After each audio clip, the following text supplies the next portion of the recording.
por duplicidad de servicios, por enchufismos, por mantener... A veces también, yo tengo experiencia.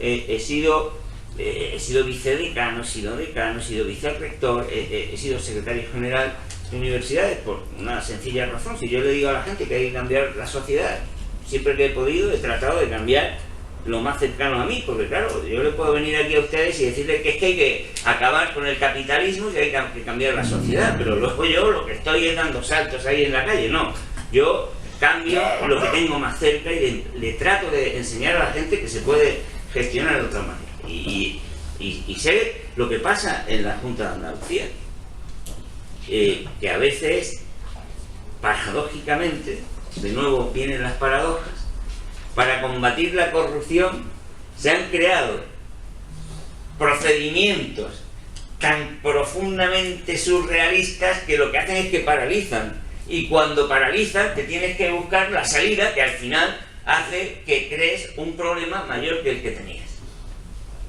Y no es un problema a lo mejor de un chorizo o de un robo o de un corrupto, es un problema de no haber sabido hacer un diseño adecuado de un servicio administrativo o de un funcionamiento. Yo, permítame que le ponga una anécdota, ¿no? Tenía una convocatoria y ya voy a terminar.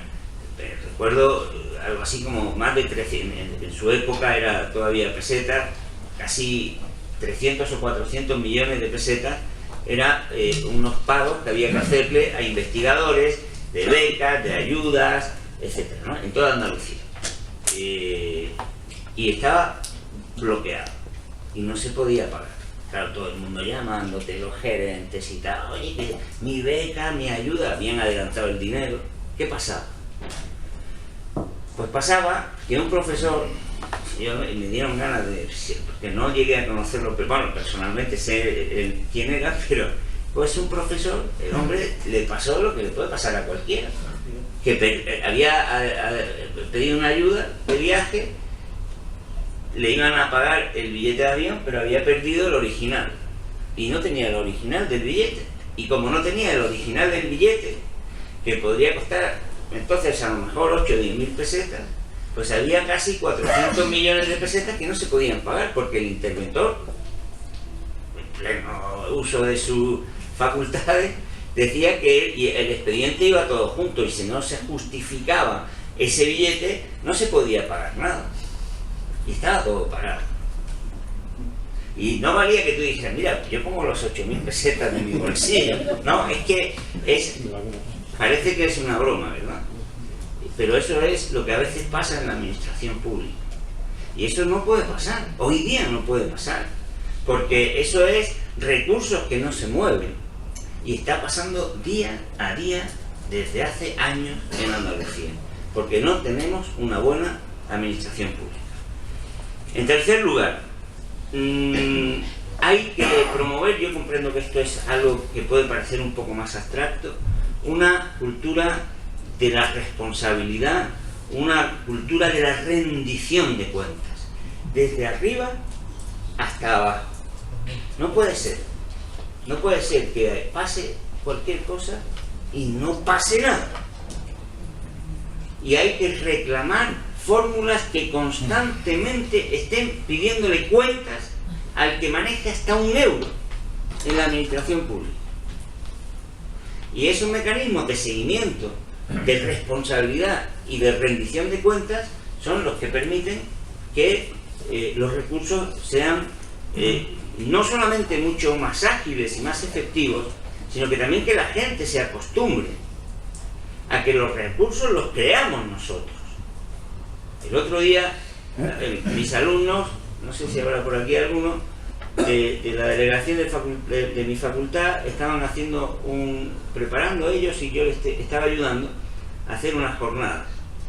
Y entonces iban a invitar a un eurodiputado a que viniera, total, al final ya estaba hecho el programa, íbamos a intervenir varios profesores y les habíamos preparado, yo les había hecho allí un guioncillo y tal, y les puse como sugerencia, digo, se paga 1,05 €, que es una cosa simbólica, ¿no? Dice, no, queremos que sea gratis. No, perdona. Esto no es gratis, nunca.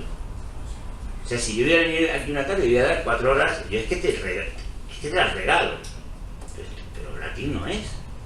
Esto cuesta. Entonces, tenemos que acostumbrarnos a que estamos usando recursos que tienen detrás el trabajo, el esfuerzo, la inteligencia, el sacrificio de mucha gente. Y tenemos que usarlos bien. Esa cultura de la responsabilidad, de la rendición de cuentas, desgraciadamente, está todavía en pañales. Hay que promover la igualdad. Y particularmente en Andalucía es fundamental fortalecer mucho más, es verdad que se han hecho grandes avances, la participación de las mujeres en la vida laboral y desarrollar lo que podríamos llamar un sistema, una economía de los cuidados que permita ir también desmercantilizando determinadas actividades y hacer que el trabajo tenga una dimensión diferente. Y por último, Andalucía tiene que pensarse también, como decía antes, su lugar en el mundo y particularmente en Europa. Andalucía tiene mucho peso, más del que nos creemos. Lo que pasa es que el andaluz es un pueblo modesto. Y esa modestia que incluso en los ámbitos personales yo creo que es propia digámoslo así, del prototipo de lo andaluz, pues también se nota en lo colectivo. Hasta tenemos complejo de que hablamos mal. Hablamos como hablamos aquí, o sea, que mire, así es como hablamos, pero creemos que estamos hablando mal. Se nos pone al lado alguien de Valladolid y nos sentimos con complejo de hablar mal. Hasta eso nos pasa. Bueno, pues tenemos que cambiar también ese chip. Tenemos que empoderarnos como pueblo y tenemos que reclamar que queremos tener una posición diferente. Nos ha venido muy bien la entrada en la Unión Europea para muchas cosas, pero la Unión Europea ha sido un yugo también muy grande, y sobre todo el euro, para nuestra economía. Y tenemos que empezar a analizarlo, evaluarlo y hacérselo ver a la gente. Bueno, esto es un poco algunas ideas que yo creo que hay que tener en cuenta. Es importante también, supongo que ahora hablaremos, pues no solamente formular ideas. Es importante que haya una inteligencia colectiva que forje un proyecto, que no lo tenemos. Ustedes pregúntenle a un dirigente de los partidos, ¿y dónde va Andalucía? ¿Qué quiere? ¿Qué va a hacer? Como a los niños, ¿no? ¿Tú qué vas a hacer de mayor? Pues yo quiero ser médica, pues yo quiero ser maestro, pues yo quiero ser... En Andalucía no sabemos lo que queremos ser de mayor, porque nos hemos metido vamos en la inercia. No podemos parar, porque la historia no se puede parar y decir, oiga, como en baloncesto, dame tiempo que vamos a ver la próxima jugada. No, esto es de otra forma. Tenemos que ir pensando lo que hacemos a medida que vamos avanzando, pero tenemos que hacerlo. Y yo les invito a que traten de articular socialmente ese encuentro, para generar esa inteligencia colectiva. Y luego, claro, hace falta que los pueblos tengan sentimiento de que son pueblos, de que tienen una identidad colectiva, de que vamos de la mano, de que vamos donde nos interesa a muchos. Y para eso también tenemos que generar y fomentar una cultura que desgraciadamente tampoco estamos desarrollando lo suficiente. Porque si nos miramos, y fíjense, aquí estamos un colectivo de gente que más o menos tenemos, imagino, bastante afinidad, porque hombre, para venir a oír a Esperanza y a Juan Torres, pues ya se supone que algo de afinidad tenemos, los que están aquí. Pues incluso así, si ahora cada uno de nosotros se levantara a hablar a lo que yo estoy diciendo, seguro que hay ahí gente, ustedes, porque están diciendo, pues mira, con eso no estoy de acuerdo, con lo otro no, este le ha faltado decir esto, este es un reformista, el otro habrá dicho que yo soy un extremista. Claro, es normal. Tenemos que aprender a que nuestra riqueza es la diversidad. Tenemos que aprender a ir de la mano del que no es exactamente, no ya exactamente, sino del que es diferente a nosotros. El futuro, ese horizonte que yo decía al principio que hay que trazar, lo tenemos que hacer también con gente que no está con nosotros. Si esperamos a conquistar nuestros sueños, a que todos sueñen lo mismo que yo he soñado esta noche, nunca en la vida podremos conseguir que las cosas cambien. Tenemos que aprender a hacer las cosas incluso con quien tiene sueños diferentes a los nuestros. No nos queda más remedio. Esto no es una opción, es que no hay otra posibilidad en un mundo tan complejo como el nuestro, tan diverso. Tenemos que aprender a dialogar con lo diferente. No podemos poner frentes, no podemos estar poniendo, como decía la canción, un punto y una raya. El punto dice no hay paso, la raya vía cerrada. No, hay que acabar eso, acabar con las fronteras.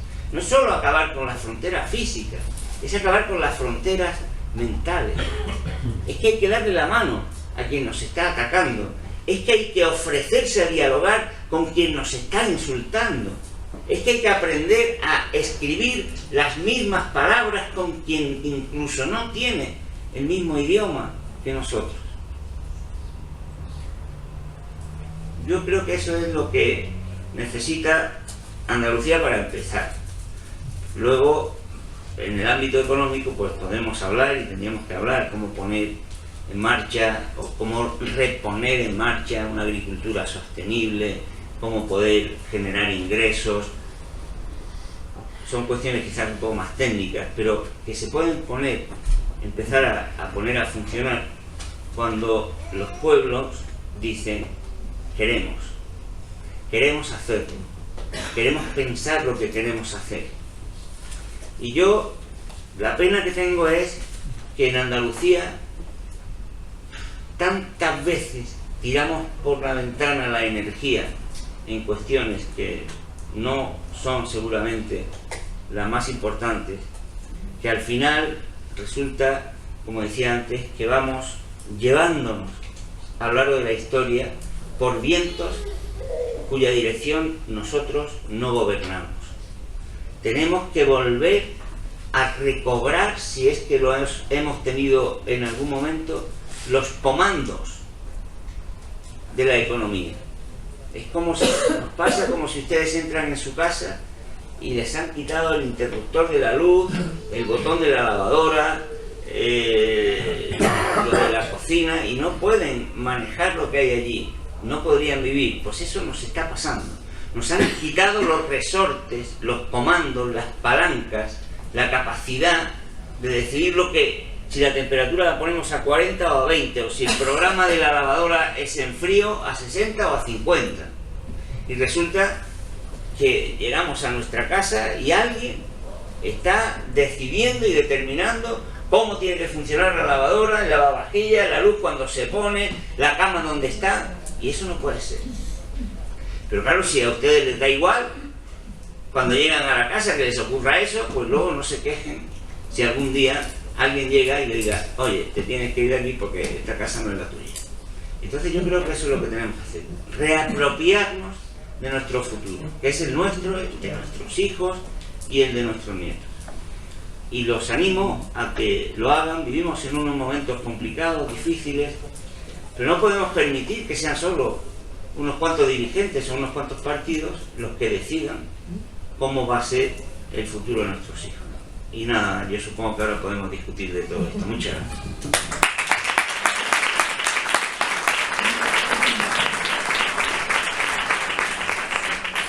Muchas gracias a Juan, muchas gracias a Esperanza, además que se ha tenido que reponer de un golpe importante. También te agradecemos especialmente que ha vuelto, es decir, que yo pensaba que Juan se nos vaya aquí, se va a su casa y se pone el aire acondicionado. Muchas gracias. os han repartido, creo, y si no lo están haciendo ahora, no, unos papelitos. La idea es que para agilizar, y como somos muchos, para agilizar las preguntas, pues repartimos unos papeles donde podéis poner las cuestiones. No sé si hay ya cuestiones, si no hay cuestiones. Ah, bueno, no, si es que ya las tenemos aquí. Ah, pues entonces, estupendo. Pues ahora lo que hacemos, digo, con la idea de agilizar el debate y de que ellos puedan también, pues lo podemos escuchar en aspectos más concretos, vamos a ir haciendo preguntas, ¿vale? Y las vamos a ir transmitiendo, ¿vale?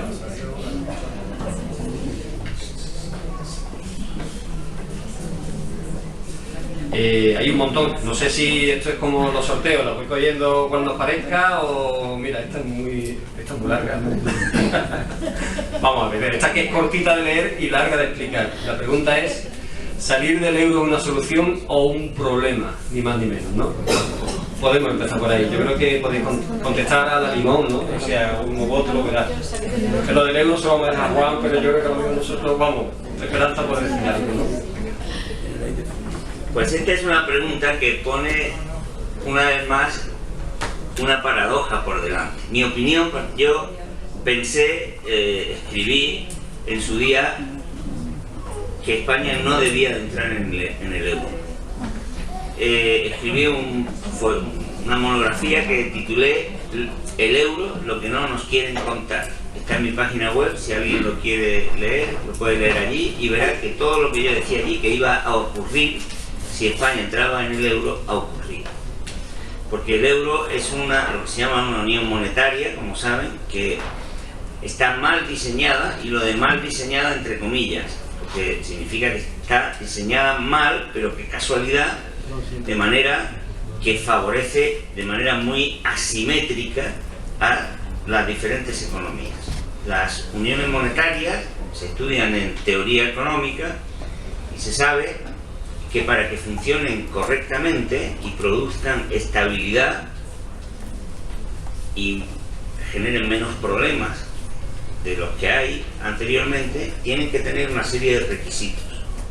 Bueno, pues el euro no los tiene. Para que se hagan una idea, Estados Unidos es una unión monetaria. Hay 52 estados que forman una unión monetaria, cada uno tiene su banco central, su Reserva Federal. Pero ¿qué ocurre? Pues que en Estados Unidos hay un presupuesto federal que llega a ser del 35-37% del Producto Interior Bruto. Cuando hay un problema en algún sitio de esa unión monetaria en Estados Unidos, pasa algo en Massachusetts o en California o en cualquier otro estado que no ocurre en los demás, entonces la Reserva Federal acude y genera reequilibrio. Tiene un 37% de toda la economía, tiene recursos suficientes para eso. El presupuesto de la Unión Europea es el 1% del PIB europeo. Significa que no hay posibilidad de que cuando ocurran esos desequilibrios que llamamos en economía es un impacto asimétrico, un shock, ¿no? En algún sitio, como ha ocurrido con la crisis, ¿qué sucede? Pues que los desequilibrios que había antes, las desigualdades que pudiera haber, que los había en gran dimensión, se agudizan todavía más. O sea, la unión monetaria concebida como está en Europa lo que hace es agrandar las diferencias. Y entonces los centros de actividad económica más potentes, digámoslo así, se chupan a los más débiles. Y eso es lo que nos ha ocurrido a los países de la periferia. Ahora, ¿cuál es la paradoja? Yo defendí que España no entrara en el euro. Salir del euro, ustedes se van a quedar sorprendidos y sorprendidas, pero ustedes se pueden creer que no hay un sistema previsto para salir del euro. O sea, imagínense, se apuntan ustedes a un club o a una asociación, ven los estatutos ya cuando se han apuntado y dicen, bueno, ¿y yo de aquí cómo puedo salir? está contemplada la posibilidad de salirse de la Unión Europea, pero no del euro. Por lo tanto, o sea, para salirse del euro, o sea, no sé bien lo que habría que hacer. Sería irse, como yo me he salido antes, ¿no? He cogido ahí. Me da igual lo que me digan, pero me encuentro mal y me voy, ¿no? Entonces, lo cierto es que una salida del euro sería un desorden, ¿no? Sería un conflicto, sería un enfrentamiento tan potente que tendrías que tener una fortaleza social, política, incluso me atrevería a decir que económica, muy grande para hacer frente a ese impacto. Porque de entrada, los 2 o 3 años de salida del euro serían terribles. Dicho en plata, ¿no? Aunque bien es verdad que una vez que estuviera fuera del euro, pues las cosas empezarían también a ser de otra manera. ¿Por qué? Pues porque enseguida ibas a tener instrumentos para reequilibrar tu estrategia, tu posición económica, para competir y sobre todo para decir, no, esto que hacías no. Porque ahora pongo un ejemplo. Desde el año 95 al año 2014, España ha pagado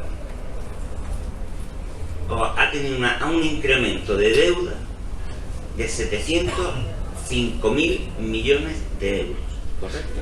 Del año 95 a 2014, la deuda pública ha aumentado en 705.000 millones de euros.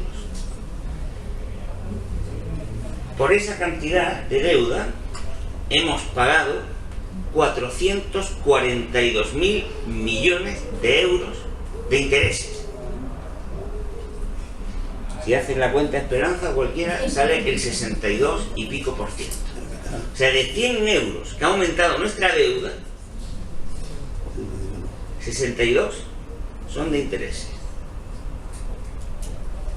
Todos los años pagamos del orden de 28, 27, hemos llegado a pagar 35.000 euros, miles de millones de euros. Si nosotros hubiéramos tenido un banco central, porque no hubiéramos estado en el euro, ojo, o lo que hubiera sido mucho mejor todavía, si hubiéramos tenido una unión monetaria bien hecha, con un banco central que sirve para lo que tiene que servir un banco central, nos hubiera financiado, nos podría haber financiado lo mismo que el Banco Central está financiando a la banca privada, al 0, al 0,25, al 1, en fin, a un porcentaje que hubiera supuesto que en lugar de estar ahora en el 100%, pues hagan la cuenta, porque no es solo los 442.000 millones en intereses, es la deuda que has tenido que pedir para pagar el incremento de deuda por culpa de los intereses.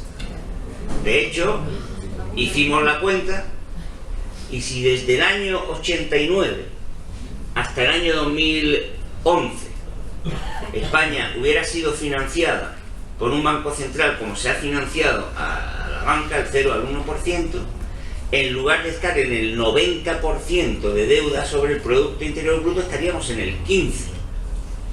Luego significa que el euro ha sido una cuerda en el cuello desde ese punto de vista. Ahora bien, salirse, como digo, tendría, por lo tanto, esos problemas, y para entre comillas, esperar a que cambiara esa situación, pues estaríamos hablando de un periodo de mucho sacrificio, de muchas dificultades, y que no podría, con toda seguridad, no podría hacer frente a él, pues no ya un gobierno débil, sino ni siquiera una coalición de todos los partidos que no tuviera una confianza, un apoyo, una complicidad impresionante por parte de toda la ciudadanía. Esa es lo que a mí me parece la cuestión. Yo soy partidario de que toda vez que se produce esta paradoja dentro del euro, nuestros problemas con el euro tal como está, los problemas de la economía española es imposible que se resuelvan. Pero como tenemos ese problema de salida, que es un enfrentamiento brutal, ¿qué hay que hacer? Hay que acumular fuerzas en Europa. Hay que lograr que otros países que están sufriendo el mismo problema, de una vez por todas, y fíjense, esta expresión se la oía Felipe González, que dijo, a lo mejor, como él dice las cosas, ¿no? A lo mejor, y llevaba razón, dice a lo mejor, ha llegado el momento de que España dé un golpe en la mesa de Europa. Claro, Europa, si lo hace España solo, desde luego no le pasará lo mismo que a Grecia, porque España, con todos los respetos hacia Grecia, no es Grecia, porque Grecia casi no llega al 2% y nosotros somos el 15%, entonces no es lo mismo. Pero si España da ese golpe de la mano de Portugal, de la mano de Italia, de la mano de Grecia, de la mano de Irlanda, incluso de la mano de Francia, pues entonces las cosas pueden ser de otra manera. ¿Un golpe para qué? Pues para cambiar cosas que son fundamentales. Por ejemplo, es que el Banco Central Europeo no puede seguir dando el dinero al 0% a la banca privada para que la banca privada preste a los gobiernos al 5, al 6, al 7, y a Grecia le ha llegado a pagar al 35%. 35%. Eso hay que acabar con ello. ¿Y eso cómo se acaba? Mire, cuando Óscar Lafontaine, que era ministro, lo nombraron ministro de Economía del Partido Socialdemócrata alemán, dijo, en una ocasión dice, el Banco Central Europeo debería perseguir también el objetivo del pleno empleo. A los 2 días ya no era ministro. Pues eso es lo que los ciudadanos tenemos que saber, porque los que estamos aquí, más de uno y más de dos y más de tres, votaron el Tratado de Maastricht, y yo me hice bastantes kilómetros por España diciendo, oiga, que esto lleva consigo esto.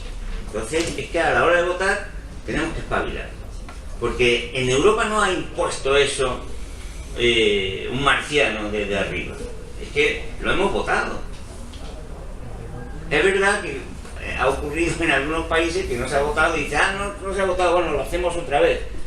Pero, bueno, pues otra vez vamos a votar que no. Yo creo que no es la solución, sino que hay que, desgraciadamente, ¿no? Porque es muy difícil de ponerla en marcha institucionalmente, y creo que hay soluciones como forzar en Europa el reequilibrio de estos planteamientos, y mientras tanto hay incluso soluciones técnicas que yo creo que podrían ser muy útiles, como la creación de una moneda complementaria en España para los intercambios sobre actividad económica que no implica utilización de euros o de productos de fuera de España, y que podría permitir pues ir compensando los problemas de un euro que está funcionando tan mal, ¿no? Muchas gracias. Esperanza, una pregunta, mira, concretita, pero creo que es interesante. Dice, ¿no cree necesaria una asignatura a nivel curricular que desarrollase la cultura democrática y la participación política? Con eso la política y los políticos se revalorizarían frente a los ciudadanos y la sociedad general. Es concreta, pero no es fácil. El problema que hay, bueno, mi opinión tiene que ser que, claro, los valores democráticos habría que explicarlos. El problema es si los vamos a explicar de verdad o los vamos a utilizar para adoctrinar, dependiendo de cómo y cuándo. Cómo lo vamos a utilizar, cómo. Claro, tendríamos que enseñar valores democráticos, seguro que sí, pero no solo en la escuela, en las casas y todos con nuestro ejemplo. El problema fundamental, creo que a España le falta madurez democrática. Creo que el franquismo está demasiado cerca todavía, y bueno, creo que perviven una serie de maneras de hacer las cosas que han estado presentes en las circunstancias y que nosotros todavía no hemos superado, y bueno, yo creo que Juan antes hacía referencia a algunas cosas. El problema es cómo se permite la permisividad, ¿no?, con la que los ciudadanos muchas veces todos pues admitimos determinadas cosas que pasan y que son gravísimas. No pasa nada, estamos desayunando, viendo las noticias, decimos que es terrible, hay que ver, es casi una conversación de trabajo, casi de costumbre y nada más. Cuando eso lo cambiemos, ¿no?, nuestra capacidad de movilización por esa indignación cambie, pues seguramente las cosas las cosas serán distintas. Por tanto, es tan importante tomar conciencia por eso. No creo que sea solo una cuestión de las escuelas, sino que lo primero que lo tenemos que asumir somos todos y cada uno de nosotros. Una que yo creo que va para los dos, la tenemos aquí. ¿Cómo realizar cambios sin destruir todo lo anterior? ¿Sería creíble?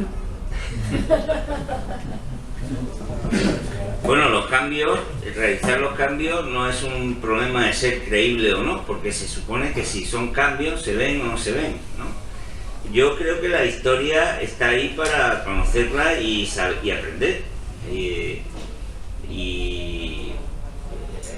Hay cambios que llevan consigo una destrucción inmediata de lo anterior, efectivamente a lo largo de la historia hemos visto eso, pero yo me atrevería a decir que la historia nos enseña que las transformaciones económicas, de sistemas económicos, que son entidades sumamente complejas, se producen por auténtica metamorfosis. Del feudalismo al capitalismo en algunos sitios se tardaron 400 años o más, y todavía hay en el mundo actual residuos del feudalismo. Hasta hace muy poco a las personas, sobre todo mujeres que trabajaban en el servicio doméstico en las familias, ¿qué se decía? Ella va a servir, voy a servir. La servidumbre era hasta incluso el término expresivo de una relación feudal. Y hoy día, incluso en una sociedad, en una economía de capitalismo muy desenfrenado, tenemos la sociedad nueva. ¿Cómo definía Carlos Marx el comunismo? Decía: a cada uno según su necesidad, de cada uno según su capacidad. ¿Y qué es la sanidad pública? ¿Qué es la educación pública? ¿Qué son las pensiones públicas? Es una nueva sociedad dentro de la antigua. Es que nacen así los cambios. ¿Cuándo acabó la esclavitud? El día que se publicó un decreto, una ley derogando la esclavitud. Ese día ya casi no había esclavos. La esclavitud desaparece quizá aquel día por primera vez en que un esclavo o una esclava, tirada por la noche en un jergón lleno de barro, pensó: yo no quiero ser esclavo. Y nada más que de pensarlo se murió de miedo. Y ni siquiera se lo dijo a lo mejor a la persona que tenía al lado. Pero ese día empezó a acabarse la esclavitud. Si no hubiera aparecido ese destello, no aparece al final el decreto. En la época de mi madre, de nuestras madres, para las mujeres para firmar un cheque, bueno, no podían firmar un cheque. Para crear una empresa tenían que pedirle, o cualquier actividad, permiso al marido, al padre para viajar. ¿Cuándo se acaba eso? El día que cambia el código el código civil. ¿Por qué? Porque viene un ministro que era muy feminista y dijo: no, eso no puede ser. No, estaba ya prácticamente en desuso. ¿Por qué? Porque las mujeres empezaron a desobedecer e hicieron inútil, más que inútil, inservible esa norma. Entonces el cambio se produce dentro de la realidad anterior, porque el cambio lo hacemos nosotros. Yo hace unos meses daba una conferencia en un congreso, y al terminar de hablar se levantó una persona y me dice: es que usted lo que tiene que proponer es la abolición del capitalismo. Y yo: sí, ojalá, ¿no? Es que eso no es así. Es que los cambios no son así. Estamos cambiando el capitalismo hoy, pero no por nada, sino porque es que es imposible. ¿Cómo vas a cambiar si el capitalismo no es solo ni siquiera la propiedad? Es los valores, son las formas de socializar, es un régimen completo que dentro de él va cambiando. Tiene esos elementos que van como explotando dentro de él. Por eso quieren acabar con la sanidad pública. ¿Por qué? Porque es algo que choca contra el capitalismo, es lo contrario del capitalismo. Por eso están permanentemente quitándose esa pulga que se las ha metido dentro. Y quienes defendemos una sociedad diferente tratamos de fortalecer eso. Y en esa tensión la gente ve lo que es mejor y lo que es peor.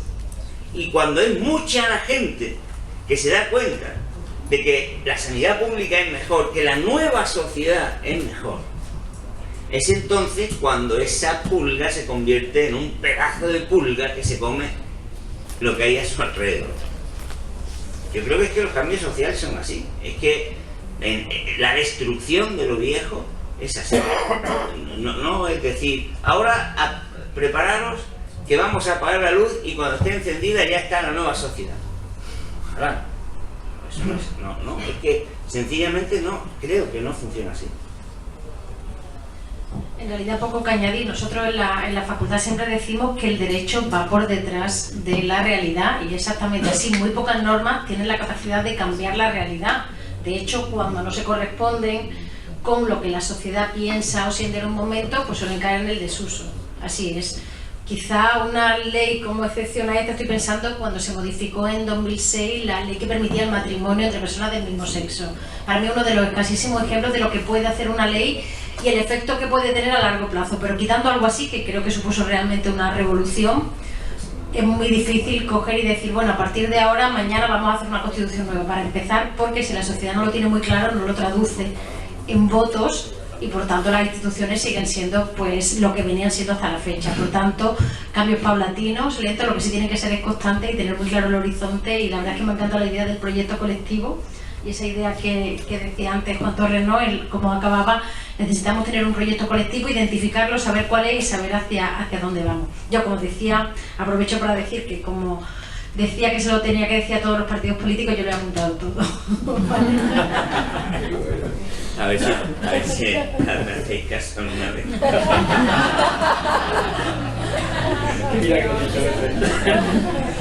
Bueno, si quieres, Juan, y creo que es buena idea, voy a leer unas cuantas y ellos van recogiendo, ¿vale? Así yo creo que esa puede ser una respuesta más global y respondemos a más preguntas. Entonces voy a hacer una lectura de una batería de preguntas que tenemos aquí y ya vosotros vais respondiendo según os llame más o menos. En Andalucía se ha apostado por una economía basada en el núcleo rural y en el turismo de bajo coste. Teniendo energías renovables para hacernos más que ricos, habría que discutir el tema de riqueza, cultura e historia para hacer turismo de calidad y grandes investigadores. ¿Cómo vamos a hacer para cambiar nuestro modelo productivo insostenible, creo, o hacerlo sostenible? ¿Cómo va a defender Podemos, eso va por ti, nuestra identidad andaluza de manera que ello repercuta económicamente en nuestro pueblo y su gente? Otra pregunta que tenemos. ¿Por qué hay tanta desidia en las instituciones públicas en defender el patrimonio público de todos, como son los caminos públicos, vías pecuarias y los montes públicos? Es una fuente de riqueza para los pueblos del interior. Si estuviese bien gestionado, se crearían muchos puestos de trabajo. Te mandan saludos. ¿Cree usted que existen componentes psicológicos, una personalidad determinada andaluza que nos lleva a actitudes de falta de iniciativa por inseguridad o baja autoestima? ¿Preferencia por la inmediatez a la hora de obtener beneficios? ¿Y este tipo de sentimientos y actitudes han podido ser inducidos conscientemente por los poderes económicos, políticos e ideológicos? Y aquí otra que nos piden que nos expliquen el TTIP. Eso, y los artículos que más afectan de la Constitución negativamente. Yo creo que tenemos bastante.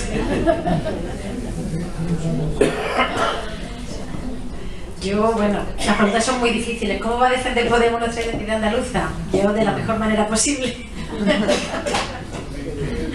La verdad es que es algo que no hemos dado cuenta. Es verdad que construir un proyecto colectivo es algo dificilísimo. Hay que escuchar la sociedad. Yo, en nombre del grupo que represento, lo único que puedo decir es que estamos abiertos a escuchar a la ciudadanía para que recorramos con todo ese camino, pues nosotros no tenemos ninguna clave mágica. Ojalá yo pudiera decir lo sabemos, pero es que no nos votan en el Parlamento, no es esa la idea, tenemos que construirlo. A nosotros nos pasa cada vez que, como un partido nuevo, novísimo, ¿no?, con escaso arraigo en el territorio, tenemos que enfrentar una cuestión nueva y nos tenemos que enfrentar a una toma de decisión sobre nuestra postura sobre ese tema. Y en muchos temas, y en temas económicos nos pasa, no es fácil, no es algo que...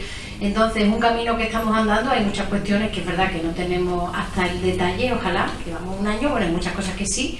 Es verdad que tenemos muy claro lo que no queremos lo que ha seguido pasando hasta ahora, no queremos seguir siendo pues el balneario de Europa con ese turismo de baja calidad y de ¿no?, low cost, y que no revierte en Andalucía por todo lo que se ha dicho. Y hacia dónde vamos es algo en lo que estamos trabajando y que sí esperamos poder presentar en algún momento pronto ¿no?, nosotros hablamos de un nuevo modelo de desarrollo, no es un nuevo modelo productivo, un nuevo modelo de desarrollo. Claro que Andalucía no puede seguir anclada en la situación actual. Se habla mucho de cambio, pero los cambios no se producen, y es algo que tenemos que pensar, y sí creemos que tiene que ser un proyecto colectivo. Ahí lo tenemos muy claro. Y sobre una pregunta que me ha parecido curiosa, ¿no?, sobre la falta de iniciativa, etcétera, yo creo que eso confirma la idea de baja autoestima del pueblo andaluz, baja autoestima de la que hablábamos, y como a veces no somos capaces de darnos cuenta todo lo que tenemos que ofrecer. Y yo como investigadora, ¿no?, de la Universidad de Sevilla, a veces me ha llamado la atención cuando he ido a algún sitio, he ido a algún congreso, y a lo mejor me han dicho, oye, pues la escuela sevillana o la escuela granadina de tal disciplina es potentísima, está ahí entre los mejores de España, y tú mismo te quedas porque no... bueno, y es verdad que yo tengo este compañero que es buenísimo, tengo este compañero que está liderando un proyecto de investigación que ahora mismo es muy innovador, y es verdad que a veces te lo tienen que decir de fuera y te lo tienen que decir con todas las S al final, para que uno tome conciencia de que sí, de que es así. Por tanto, creo que tenemos que nada de baja autoestima, sino que tenemos que mirar para adelante y darnos cuenta de lo que somos capaces de hacer todos como pueblo, y seguramente así estará más cercano pues esa nueva sociedad a la que todos aspiramos. Y las preguntas difíciles,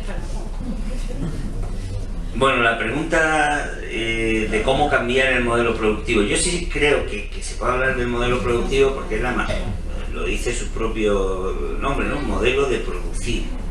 Y modelo de producir que lleva consigo un modelo de consumo, ¿no? Según cómo produzcamos, según cómo consumamos, la vida económica es diferente, y es también diferente la vida social, y entonces el desarrollo es mayor o menor. Entonces tenemos que cambiar el modo de producir. Como he dicho antes, no tiene sentido que estemos produciendo aquí aceite para que se embotelle en otros sitios. No tiene sentido que estemos aquí consumiendo productos que podríamos tenerlos aquí y que están recorriendo 4.000 kilómetros.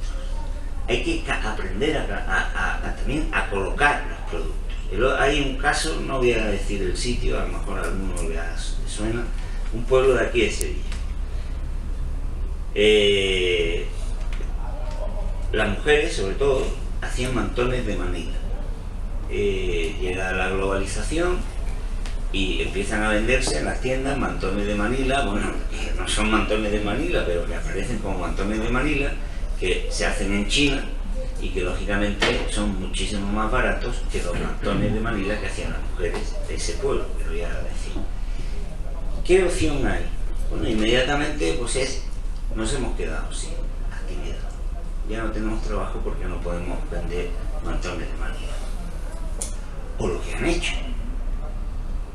Vamos a dejar de vender y de hacer mantones de Manila cuando es nuestra fuente de ingresos. Pues ahora, en lugar de hacer lo que hacían antes, que era un mantón de Manila, muy bonito, muy bien hecho y tal, que se vendía solo, pues ahora hay que buscarse a ver cómo se hace un portal de internet, quién puñetas le puede comprar nos puede comprar un mantón de Manila que es efectivamente más caro, porque es más bueno, porque es más bonito y porque está hecho de una manera que además está bien empaquetado. Y ahí están mujeres que antes a lo mejor casi no sabían nada más que coser, pues ahora se están acostumbrando a que hay que hablar del portal y que hay que vender en California y en las zonas. Eso es cambiar el modelo productivo y el modelo de, ¿no? Hace poco hablaba con mucha dificultad, ¿no? Hace unos meses que estuve, ¿no? en Marinaleda, por ejemplo, por poner un ejemplo, pero podríamos hablar de muchos más. ¿A qué estábamos acostumbrados? Bueno, ¿qué producimos? Habas. Y tenemos ahí 2 toneladas de habas. Pues no. Hay que cogerlas más pequeñitas, que no tiene dificultad producirlas así, y meterlos en un botecito y que tengan una etiqueta agradable y la vendes como lo que es la mejor haba del mundo, puñeta. Pues lo tienes que vender de otra manera. Claro, eso requiere pensar las cosas de otra forma. Y en el consumo igual, y es muy importante, porque yo sé que voy a citar a una persona que está de muy mal ver últimamente, Carlos Marx. Carlos Marx decía una cosa que llevaba mucha razón. La producción crea, parece un juego de palabras, pero no lo es. Mira, la producción crea un sujeto, crea un objeto para el sujeto, pero también un sujeto para el objeto.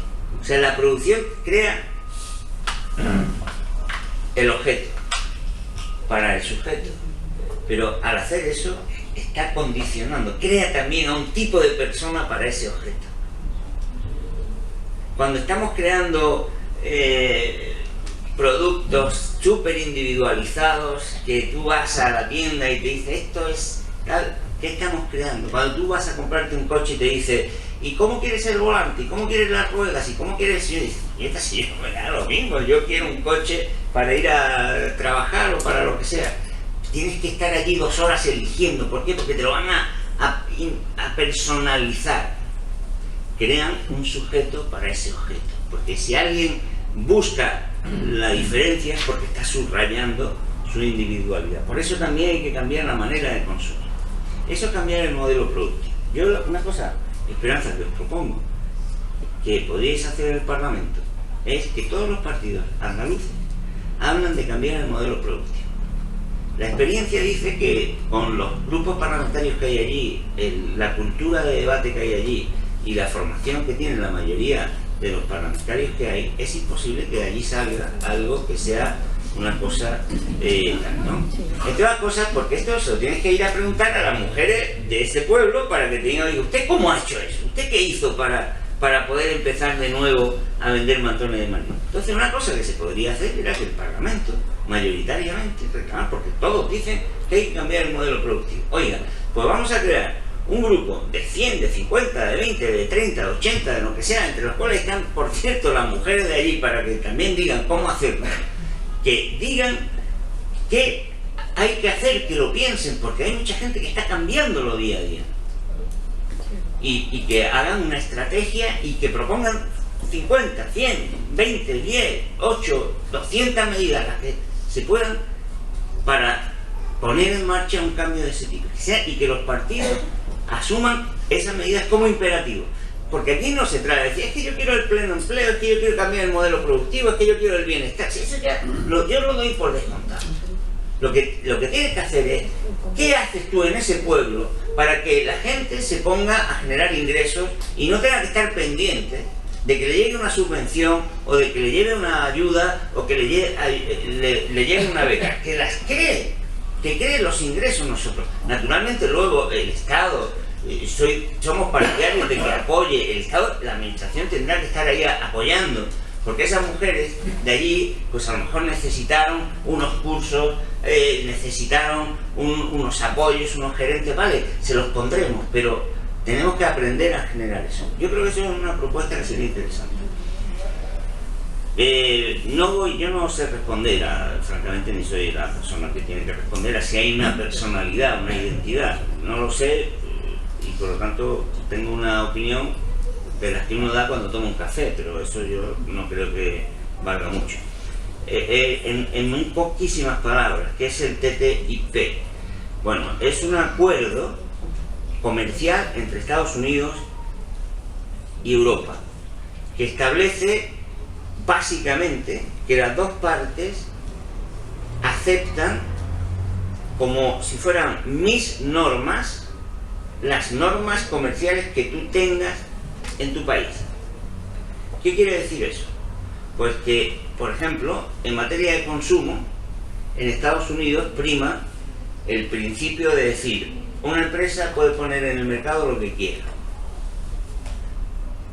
bajo sus riesgos. Si tú has colocado en el mercado algo que no has probado suficientemente y creas un problema sanitario o del tipo que sea, la pagas. En Europa tenemos otro criterio. Antes de poner un producto en el mercado, tú tienes que demostrar que ese producto no produce ningún efecto nocivo. Podríamos discutir cuál es mejor, cuál es peor. Hay un hecho. En Estados Unidos hay más muertes y más enfermos por efectos de productos que las empresas colocan sin haberlo estudiado que en Europa. Con ese tratado, si se firma, una empresa que está en Estados Unidos, cuando venga a Europa, está sujeta a la norma de Estados Unidos y viceversa. Bueno, la que va allí, por supuesto, tiene que aceptar las condiciones, digamos, que son más bajas. Por otra parte, el tratado establece, por señalar junto al que acabo de decir, otro principio que es aberrante, y es que si una empresa llega a un país y en ese país se aprueba una norma que le perjudica, por ejemplo, por poner un caso que se ha dado en la realidad, una empresa que vende tabaquera está en un país y el país elabora una ley antitabaco, la empresa puede reclamar.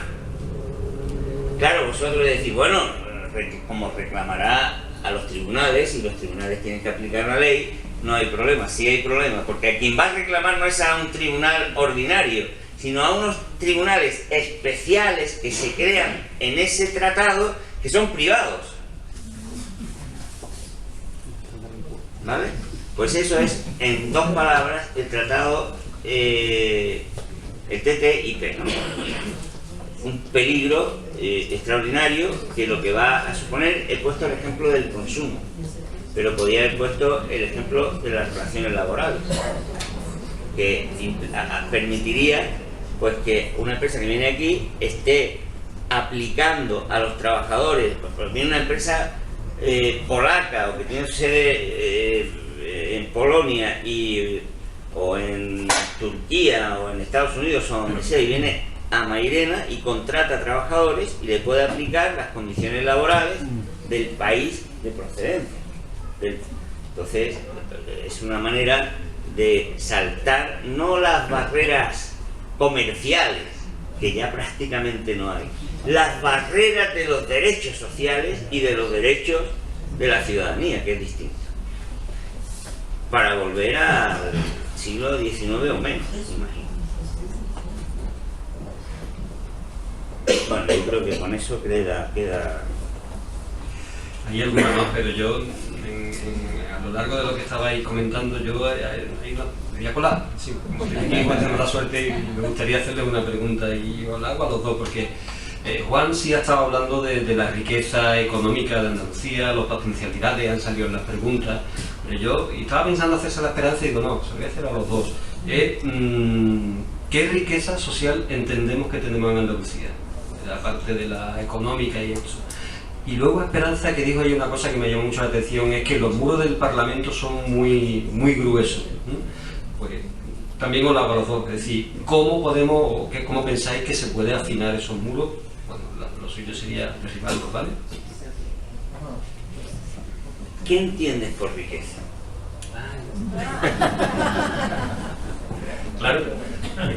Hay dos tipos de riqueza. Si no, no te podemos contestar. La riqueza es lo que hace a la sociedad mejor. No es lo que más dinero da o la riqueza financiera de la que hablamos. La riqueza es la riqueza que permite que una sociedad, que un pueblo mejore en su conjunto. Bueno, por ahí va la cuestión, porque tú lo que nos quieres preguntar en realidad es con algo muy importante. Y es que vivimos en una civilización que valora la riqueza en términos monetarios. Y es evidente que eso es algo contra natura. La riqueza no es solo lo que tiene una expresión monetaria. La riqueza es ser felices, es poder amar, es disfrutar, es asomarse y ver el campo verde. La riqueza es poder satisfacer tus necesidades, es poder cuidar a tus hijos, a tus mayores, es decir, una cantidad enorme de cosas que normalmente no es que no traduzcamos a dinero, es que no se pueden traducir a dinero. O incluso, fíjate, que cuando se traducen a dinero se traducen con trampa, como es el trabajo humano. El trabajo humano crea y es riqueza, pero lo valoramos como riqueza en la medida en que tiene expresión monetaria. Y el trabajo voluntario, el trabajo que hacemos en nuestras casas día a día, pues para la economía, para la cuantificación convencional de la riqueza, no sirve. Entonces, eso es uno de los grandes cambios que hay que poner. Yo en eso soy optimista, a pesar de todo, porque cuando hace ya bastantes años empezó a hablar de esto, en los años 50 del siglo pasado, pues quien hablaba de estas cosas era un auténtico lunático, aunque algunos de los que hablaban llegaron a ser premio Nobel. Pero es verdad que se consideraba un lunático. Hoy día, fijaros, hasta un presidente tan conservador como Sarkozy creó una comisión en Francia para que una serie de economistas vieran de qué manera se podía medir lo que sin duda debería ser el objetivo de la economía, que la gente sea más feliz. Porque claro, a nosotros nos dicen, la economía va bien. ¿Por qué? Es que ha aumentado el 3% del Producto Interior Bruto. Ah, ¿y cómo ha sido eso?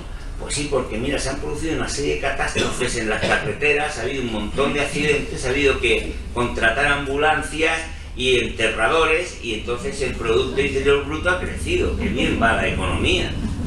Pues no. La economía va bien cuando las personas son más felices. Claro, medir cuánto le pagas a un enterrador es fácil, porque es mirar el salario, ¿no? Medir la felicidad es diferente. Ese es el reto que muchas personas, muchos intelectuales están tratando de resolver. Y yo en eso, a pesar de todo, de todas las dificultades, soy optimista.